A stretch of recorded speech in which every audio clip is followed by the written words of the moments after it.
का है, तो ये सबसे करंट सिलेबस है, तो इसको देख के आइडिया लगाते हैं। तो सबसे पहले पढ़ा है कॉग्निटिव जाइंट इंटरेस्ट टेस्ट कॉग्निट, जिसका मतलब आप जानते हैं। तो इसका जो सिलेबस है ये आपको गिवन हुआ है, देखिए पार्ट 1 में है एंड पार्ट 2 है। टू पार्ट्स में डिवाइडेड है। तो जो पहला पार्ट है वो कैट लेवल का एग्ज़ाम आएगा, तो जो कैट होता है एमबीए के लिए कॉमन एडमिशन टेस्ट, तो उसमें मेनली रीजनिंग, मैथ एंड यही सब क्वेश्चंस आते हैं। तो पार्ट 1 जो होगा वो उसके लेवल का होगा, तो वो आपका कहीं से भी आ सकता है, जनरल नॉलेज भी हो सकता है, रीजनिंग भी हो सकते हैं, तो आप उसका थोड़ा देख लीजिएगा। एंड जो पार्ट 2 है, पार्ट 2 अच्छे से डिस्क्राइब किया गया है नीचे कि पार्ट 2 में क्या क्या आने वाला है। तो मेनली पार्ट 2 देखते हैं, जो कि आपको आगे इसमें पढ़ना भी है कॉग्निटिव साइंस में। लगभग पार्ट 2 में ज़्यादातर वही सिलेबस वही है जो आपको आगे एमएससी में पढ़ना है। तो पार्ट 2 में फर्स्ट पार्ट जो दिया हुआ है वो elementary mathematics and basic computation दिया हुआ है। तो आपका मैथ्स आना है एंड कंप्यूटेशन में वही प्रोग्रामिंग होगी और हल्का फुल्की कंप्यूटर के नॉलेज, बेसिक नॉलेज। तो उसके भी पार्ट सब पार्ट डिवाइडेड हैं ए बी सी करके, तो एक एक करके डिस्कस करते हैं। तो ए जो है, ए में बेसिक ऑफ सेट्स है, relation, recurrence, simple combination problem, matrix and basic matrix, algebra, basic geometry. तो ये 11th क्लास का सब्जेक्ट है बेसिकली। जिसने भी 11 में मैथ्स ली होगी उसके लिए तो ये सब नॉर्मल होगा, उसने ये पढ़ा होगा। बी है calculus, limit, extrema, simple differentiation, integration and area under curve. तो वही कैलकुलस भी उसी में आ गया 11th में। 12th में कैलकुलस स्टार्ट हुआ था basically, simple differentiation, integration, A B and area under curve. तो ये 12th के मैथमेटिक्स का एनसीईआरटी का है। जो सी का है, C elementary probability theory, conditional probability theory, Bayes theorem, random variable, simple discrete and continuous distribution, expression, mean, variance, median and percentile. तो ये भी 11th-12th में से ही है। बेसिक प्रोबेबिलिटी जो होती है वो बायस थ्योरम, जो प्रोबेबिलिटी में थ्योरम होता है, conditional probability, simple and discrete continuous distribution, mean, variance, median. देखिए मीन, वेरिएंस, मीडियन तो ये आपका इसमें पीछा नहीं छोड़ने वाला है, क्योंकि इसमें साइकोलॉजी भी है, एआई भी है, तो स्टैटिक्स आना ही आना है। तो स्टैटिक्स में मीन, वेरिएंस, तो ये तो बहुत छोटी पार्ट होगी। भी नीचे आप देखेंगे इसमें टी टेस्ट, अनोवा, ये सब भी डिस्कस करने के लिए दिया गया है। तो आगे देखते हैं डी पार्ट। डी पार्ट में बूलियन अलजेब्रा है, बेसिक फिजिक्स आ गई, या फिर कंप्यूटर साइंस भी कह सकते हैं। कंप्यूटर साइंस में बूलियन अलजेब्रा रहता है। नंबर रिप्रेजेंटेशन एंड कन्वर्जन, तो नंबर रिप्रेजेंटेशन वही होता है जो बाइनरी नंबर होता है, and octal decimal, decimal, hexadecimal. तो उन्हीं में कन्वर्जन आ सकता है कि बाइनरी में नंबर दिया हुआ है, उसको डेसिमल में कन्वर्ट करिए। इस पे सब पे अगर आप बोलेंगे तो मैं एक वीडियो बना दूंगा छोटी छोटी, कि बेसिकली इस पे एक आइडिया मिल जाएगा आपको, ओवरव्यू मिल जाएगा। डेसिमल जो होता है हमारा, जिसमें 10 0 to 9 होते हैं, बाइनरी 0 to 1 होते हैं। तो आपको ये बेसिक नॉलेज हर जगह ज़रूरी है, यही नहीं, आप हर जगह के लिए इसको चाहिए। ई पार्ट डिस्क्राइब किया हुआ है प्रोग्रामिंग का। प्रोग्रामिंग में दिया है variables, type, declaration, assignment, conditional, irritation, recurrence, function दिया। तो ये आपको जिसको प्रोग्रामिंग आती होगी उसको पता है कि ये कुछ नहीं है, सबसे सिंपल टॉपिक है प्रोग्रामिंग का। फर्स्ट लेक्चर में ही आप इसको अटेंड कर सकते हैं, जान सकते हैं क्या ये। और जिसको नहीं पता है उसको पढ़ने में आप घबराइए मत, ज़्यादा कठिन नहीं है। अगर आप मन से एक दो क्लास अगर प्रोग्रामिंग की लेंगे तो आपको ये सब समझ में आ जाएगा। दिया हुआ भी है, familiarity with programming and pseudo code is needed but specific programming language question will not be asked. Pseudo code होता है जो प्रैक्टिस के लिए किया जाता है। जैसे उसमें उन्होंने कोड दे दिया, खाली एक ऐसा कोड, एल्गोरिज्म, जो एल्गोरिज्म पहले सेट किया जाता है, तो वही एल्गोरिज्म दे देते हैं और उसमें पूछते हैं कि इसका आउटपुट क्या होगा, या फिर अगर यहाँ से ये चीज़ हटा के तब आउटपुट निकालें, या वैल्यू अगर एक्स की वैल्यू दे दिए, एक प्रोग्राम लिख दिया, उसमें एक्स के साथ क्या क्या हो रहा है वो आपको देखना है। और उसमें पूछेंगे कि एक्स वैल्यू का 10 है तो आउटपुट कितना आएगा, तो आपको बीच बीच में देखना है। उसमें कुछ नहीं, मल्टीप्लाई, डिवीजन, यही सब रहता है। आपको बेसिक मैथमेटिक्स एंड उसमें जो कैरेक्टर्स होते हैं, इंटीजर्स होते हैं, सैम्बल्स होते हैं, उनको आपको बेसिक पता होना चाहिए कि मॉडुलस फंक्शन कैसे वर्क करता है। बाकी एडिशन सब्ट्रैक्शन तो सब लोग को पता ही है। एलिमेंट्री डेटा स्ट्रक्चर अरे आएगा। अरे बेसिकली यही है कि वो 0 to n-1 तक जाता है। तो अरे में बस अगर सिंपल से सिंपल क्वेश्चन अरे में सबसे ज़्यादा वो सिंपल क्वेश्चन यही पूछा जाता है कि 0 to n-1 तक जाता है वो, तो जो थर्ड टर्म है उसकी जो प्लेस वैल्यू होगी वो 2 होगी, बस यही n-1 कर देना है आपको। तो वो हल्का घुमा के भी पूछ सकता है। Basic algorithm like searching, sorting, HCF, LCM, prime finding and similar needed weight algorithm. मैंने बोला था ना एल्गोरिथम देते हैं वो अपना बनाया हुआ, तो ये बेसिक जो है सॉर्टिंग, HCF, LCM का एल्गोरिथम होता है। जो HCF कैसे बनाएंगे, LCM कैसे बनाएंगे, तो आपको इसके लिए पहले तो मैथ आनी चाहिए कि LCM कैसे निकलता है, HCF कैसे निकलता है। प्राइम फाइंडिंग, प्राइम नंबर जो होते हैं, तो प्राइम नंबर का क्या है रूल कि वो सेल्फ डिवाइडेड होते हैं एंड 1 से डिवाइड होते हैं, बाकी किसी अदर नंबर से डिवाइड नहीं होते हैं। तो यही सब आपको पता होना चाहिए। उसमें पूछ लेगा कौन सा प्राइम नंबर है कौन सा नहीं है। तो ये प्रोग्रामिंग अगर आपको हल्की सी आती है तो प्रोग्रामिंग तो बेसिक है, प्रोग्रामिंग आप लोग अच्छे से कर लेंगे। अब बी पार्ट में आते हैं जो कि elementary cognitive psychology and basic of hypothesis testing. तो हाइपोथेसिस टेस्टिंग तो बहुत इंपॉर्टेंट है साइकोलॉजी में, स्टैटिक्स में भी। तो एक एक करके देखते हैं। तो साइकोफिजिक्स जो टॉपिक है, साइकोफिजिक्स आएगा, उसमें absolute and different threshold, Weber law, Fechner law, Weber Fechner law जो होता है, reaction and time measurement, learning, avian learning, associated non associated learning, कैसे एसोसिएट करके लर्न करते हैं, ये बेसिक है। मेमोरी, मेमोरी बहुत इंपॉर्टेंट है। Model memory of memory, architecture system का, working memory, types of memory, explicit, implicit, बाकी इसमें टाइप्स ऑफ मेमोरी में वो सब भी आ गया।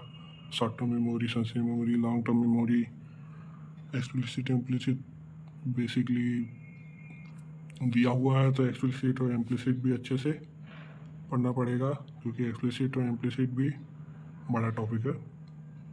विजुअल परसेप्शन आ गया, basic of colour, depth, motion, pros and cons इसमें क्या होते हैं, और जो परसेप्चुअल ऑर्गेनाइजेशन, ये सब आप विजुअल परसेप्शन में पढ़ेंगे। बेसिक हाइपोथेसिस टेस्टिंग, ये बहुत इंपॉर्टेंट है और इससे सबसे ज़्यादा क्वेश्चन आएंगे। T test, chi square, ANOVA, significance, P value, error types, power and size effect, normal, probability curve, NPC। तो हाइपोथेसिस टेस्टिंग आप लोग इसको पढ़िएगा, हाइपोथेसिस टेस्टिंग क्यों करते हैं। तो इस पे वैसे भी क्वेश्चन आ सकते हैं नॉर्मल, जो पैराग्राफ वाले क्वेश्चन होते हैं कि कोई कंडीशन दे दी, उसमें आपको पूछेंगे कि आप इसमें कौन सा टेस्ट लगा सकते हैं, टी टेस्ट की, एनोवा, काई स्क्वायर। तो इसको आप करिए, इसको आपको पढ़ना पड़ेगा अच्छे से। हाइपोथेसिस टेस्टिंग उसमें भी जो 2 टाइप की टेस्टिंग होती हैं, T test, chi square, ANOVA, ये एक के टाइप है।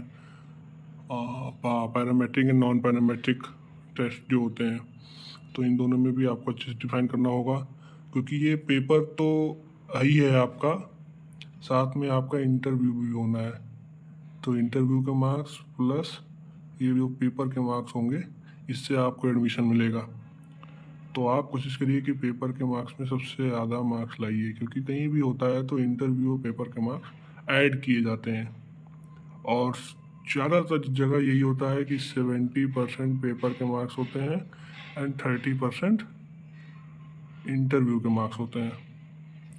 तो आपके अगर इंटरव्यू में कम भी हैं लेकिन आपने पेपर में बहुत अच्छा किया है, 40 नंबर का पेपर है, आपके 35 के अप्रॉक्स हैं, तो आप इंटरव्यू अटेंड कर लीजिए, हल्का फुल्का कुछ भी बता दीजिए, आपके ज़्यादा चांसेस हैं सेलेक्ट होने का। क्योंकि जो इंटरव्यू का है वो वेटेज खाली 30% होता है, बाकी 70% प्रैक्टिकल का वेटेज होता है ज़्यादातर जगह में। यहाँ भी वो वैसा ही होगा। तो जोड़ा मतलब ऐड ज़रूर किए जाते हैं दोनों नंबर्स को। तो आप पेपर में जितना अच्छा से अच्छा करने की कोशिश करिए उतना अच्छा करिए। और यही सब चीज़ आपको उसमें भी पूछेंगे इंटरव्यू में, बेसिकली ये सब पूछेंगे। और जो आपने किया है, आपका बैकग्राउंड जिस भी एरिया से है उससे पूछेंगे उस, क्योंकि इंटरव्यूअर जो होंगे वहाँ पे टीचर, उनको तो यही जानना होगा ना कि आप पढ़ते हैं कि नहीं पढ़ते हैं। क्या पढ़ते हैं उससे मतलब नहीं है, आप जिस फील्ड में थे, कोई ये नहीं ज़रूरी है कि वो कॉग्निटिव साइंस के बारे में ही आपसे पूछें। आप जिस फील्ड में थे वो उससे अगर आपने अच्छे से पढ़ा है तो इसका मतलब है कि आप यहाँ भी पढ़ेंगे। तो चलिए, इतना हो गया, ये हाइपोथेसिस टेस्टिंग हो गई। Data interpretation, reading and interpreting basic graph. तो इसमें आप देखिए ग्राफ भी दे दिया। तो ग्राफ दो होता है, bar graph, pie chart, histogram, और भी जितने टाइप के ग्राफ्स होते हैं। आप जितने भी स्टैटिक्स में पढ़ते हैं, ग्राफ से आपको मीन मीडियन मोड भी पूछ सकता है। मीन मीडियन मोड तो सबसे आसान ग्राफ से निकालना होता है, तो उससे आपसे ग्राफ से वो भी पूछ सकता है। और हाँ, बुलियन अलजेब्रा में गेट जरूर पढ़िएगा आप। फिजिक्स में भी है गेट, जो गेट होते हैं nor gate, xor gate, not gate, and gate, or gate.